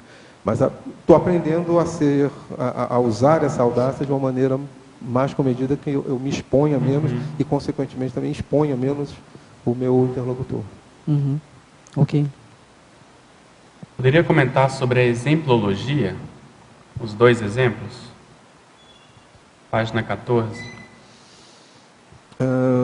O seguinte, muitas vezes,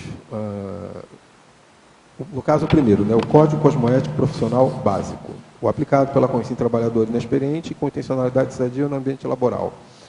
É aquela questão da boa intenção. Né? Então, a pessoa é íntegra, a pessoa tem bons valores, ela é boazinha, mas ela não está atenta que o universo que ela pode estar envolvida não é tão assim. Então, a necessidade de ter um pouquinho de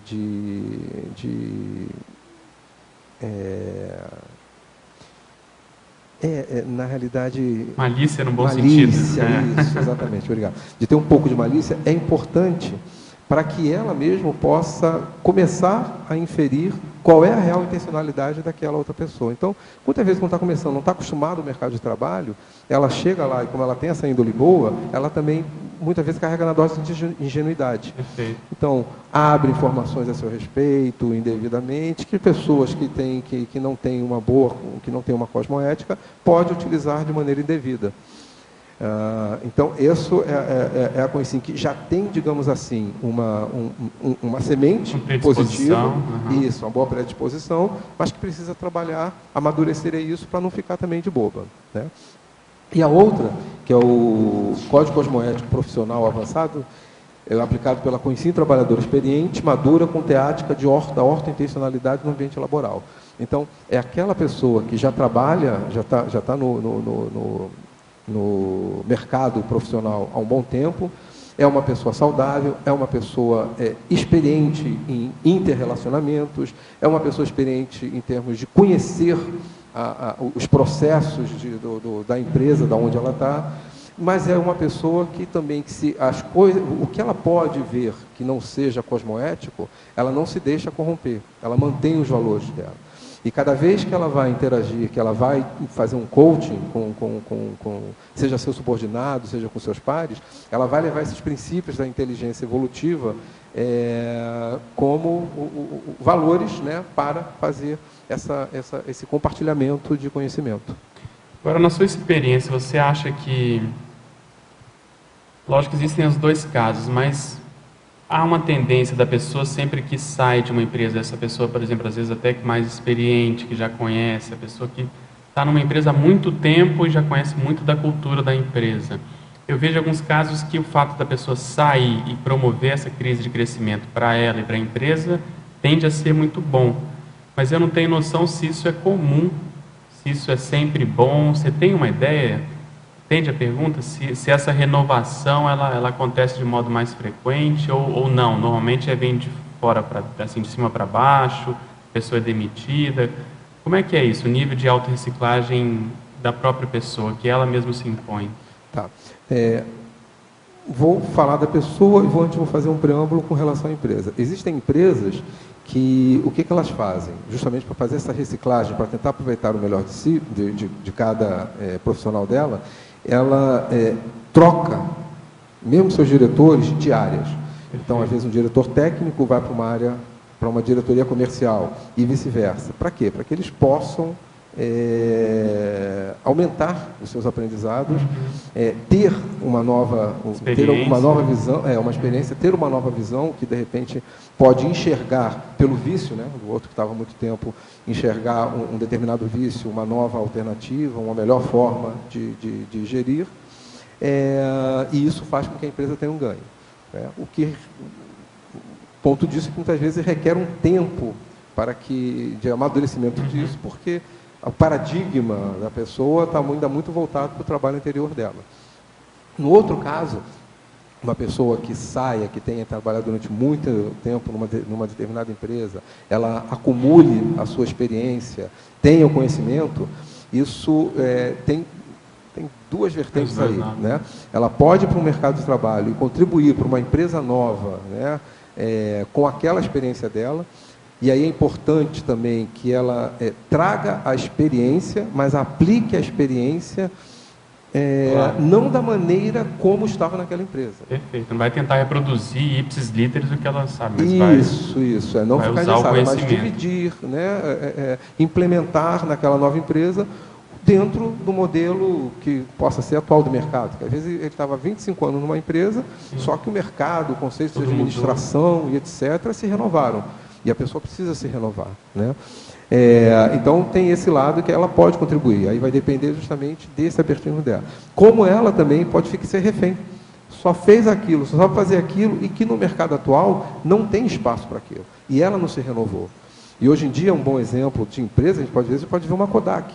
Não acreditou em máquinas digitais, que depois, hoje em dia, máquinas digitais também não são nada, porque tem os smartphones, e foi a bancarrota. E muitas grandes empresas com o avanço de tecnologia, que elas não se reinventaram, elas não atualizaram, ficaram aí no espaço. Então, a pessoa não pode, a pessoa deve estar sempre, ter abertismo e deve estar sempre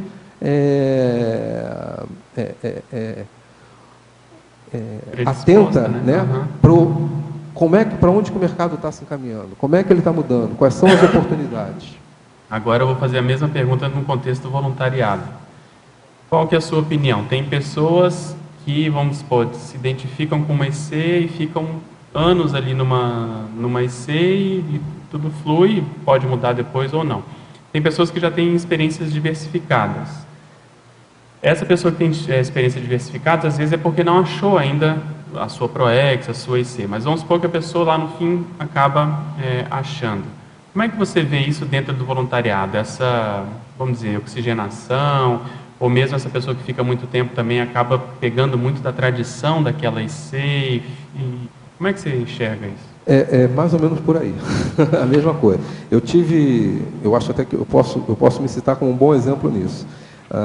Eu voluntariei no IPC do Rio de Janeiro e fiquei durante um bom tempo na área da comunicação. E eu fui coordenador da área de comunicação e chegou quando eu entrei numa nova empreitada de trabalho, eu vi que não teria tempo para atender aquilo e falei, eu não vou dar conta disso aqui. Então seria bom, tá? Continuei como voluntário da comunicação, perfeito, mas abri mão da coordenação porque eu não ia dar para atender aquela demanda. E agora, há pouco tempo, né, eu pedi para sair da área de comunicação justamente por causa disso. Eu estava na zona de conforto. Conhecia muito bem, fazia muito bem, gostava do que fazia, mas não estava me reciclando. E nessa oportunidade, quando eu fiz uma reentrevista, apareceram três opções, colocações. E tinha aquela que, essa eu gosto, eu quero essa. Só que tinha uma outra que, justamente pelo meu know-how de gestão empresarial, né, é onde eu seria mais indicado. E aí eu optei por essa. Então, essa reciclagem, a pessoa deve fazer em qualquer coisa na sua vida, inclusive no voluntariado. Às vezes é enxergar, poxa, eu gostaria de fazer isso. Ótimo, motivação, trabalho e lazer. A gente tem que tentar unir os dois. Mas também você não pode estar contribuindo algo que você vai gostar de fazer, você conhece e que a instituição está precisando. Precisando, é isso que eu... E não deve, e outra coisa que deve, ainda mais porque nós somos uns bebês, né? Quando eu entrei para o PC, eu olhava assim e falava, caramba, não tem isso, não tem aquilo, isso aqui é horrível, isso aqui, caramba. Eu olhei e falei assim, ótimo, tem um monte de coisa para fazer aqui. Para ajudar. E dei realmente bastante colaboração. Seja botar uma página do PC do Rio de Janeiro, Facebook, Twitter, todas essas coisas eu acabei fazendo. Criar um e-mail marketing dentro do PC. Mas tem outras NCs que estão aparecendo. E que elas podem ter mais a ver, né, com o que a pessoa tem que desenvolver, com a sua ProEx. E ela tem que ficar atenta para isso, para não ficar refém somente do que ela gosta ou do que ela está ali conhecendo. Muito bom. Queria te agradecer, queria te falar que você está com um problema agora, você vai ter que escrever vários verbetes, porque você fala bem, dá aula, tem muito exemplo prático. Eu acho que vale a pena você colocar isso no seu código aí, no caso aí pessoal de cosmoética, ter aumento de verbetografia. Maravilha. Quero agradecer a todos, quero agradecer a você pela tua mediação e quero agradecer a Eliana Manfroy, que foi uma revisora maravilhosa. O verbete é meu e dela. Agradecer aos teletertulianos também, chamar os comerciais, por favor. Obrigado. As pontuações da tertúlia de hoje são 23 assinaturas no livro de presença, 16 perguntas presenciais e 14 perguntas respondidas online. Hoje nós temos 4 recados. A Eliana com curso Leitura Lúcida, o Alexandre com Acoplamentarium, o Cláudio com Verbetografia e a Mércia com curso Amizades Evolutivas. Boa tarde. Você gosta de ler? Você sabe como selecionar livros de história, de política, de filosofia, como ler enciclopédias, dicionários? E você sabe como tirar melhor proveito dessas leituras para depois fazer seus livros, seus artigos, seus verbetes? Se você ainda não tem toda essa técnica, 20 professores especialistas vão dividir com você as suas técnicas desenvolvidas ao longo de muitos anos sobre a leitura crítica. É o curso Leitura Lúcida, é um curso inédito do CAEC que começa agora, em março desse ano, e é um curso uma modalidade muito interessante. Ele é EAD, mas com 2 módulos presenciais. Ou seja, durante 4 meses você vai assistindo aulas TED, no estilo TED, aulas dinâmicas, concisas, direto no ponto, e você vai tendo preceptoria de professores ao longo desses 4 meses para ir desenvolvendo técnicas otimizadas de leitura. Então, convido vocês a participarem. Entre em contato com o CAEC no telefone 45, que é o nosso código de área, 35 25 26 52. Muito obrigada. Boa tarde a todos. O nosso convite vai para o curso Acoplamentário, que é um laboratório de experimentações práticas, visando o desenvolvimento parapsíquico, especialmente a partir de 2 técnicas. A técnica do acoplamento energético e a técnica da clarividência facial. Do dia 6 ao dia 8 de fevereiro, nós teremos o primeiro acoplamentário temático com relação à técnica da inversão existencial, técnica da INVEX. Então, é uma oportunidade aí para quem tem interesse de aprofundar os 2 cursos, acoplamentário e inversão existencial, de unir 2 coisas em uma só. Então, será do dia 6 ao dia 8 de fevereiro, tá? Esse curso, então, para quem tiver interesse, ainda há vagas, é só entrar em contato com o CAEC pelo e-mail caec@caec.org. Muito obrigado. Boa tarde. Você quer escrever verbete? Você quer participar da Enciclopédia Conciologia? Isso é uma possibilidade graças ao programa Verbetografia. Quem sabe você pode estar aí no lugar do Assir apresentando verbete ou no lugar do colega que vai apresentar amanhã. Esse evento é organizado pela Enciclosapiens em parceria com o CAEC. E anote na sua agenda. Programa Verbetografia EAD em 2015. Primeiro semestre. Começa agora, dia 26 de fevereiro, e vai até 21 de maio de 2015. E o segundo semestre, 6 de agosto a 29 de outubro de 2015. O preço pode ser parcelado. Como é que é o EAD da Enciclosapiens? São aulas vídeos com textos disponíveis para estudo em plataforma Moodle. Toda quinta-feira existe aula sincronizada para tirar dúvidas. Quintas-feiras de 7h30 às 9h30. Então, repetindo, a duração é de 12 semanas e o investimento pode ser parcelado em 3 vezes. Maiores informações, ligue para 45 3525 2652 ou informações no e-mail caec@caec.org. Muito obrigado e boa tarde. Boa tarde a todos. A ACIP convida você para participar do curso Amizades Evolutivas. Dentre os tópicos que serão abordados neste curso estão diferenças entre amizades evolutivas, amizades comuns e amizades evitáveis, responsabilidades evolutivas e interprisões grupo-kármicas, identificação dos amigos evolutivos, curso intermissivo e múltiplas existências. Esses e muitos outros tópicos serão abordados nesse curso com o professor Leonardo Schneider, de Curitiba. O curso será nos dias 31 de janeiro e 1º de fevereiro, próximo sábado e domingo, na sede da ACIP, no Polo Conscienciocêntrico Discernimento. Maiores informações poderão ser obtidas pelos telefones 45 2102 1421 ou 45 2102 1422 ou pelo e-mail acip@acip.com. Obrigada.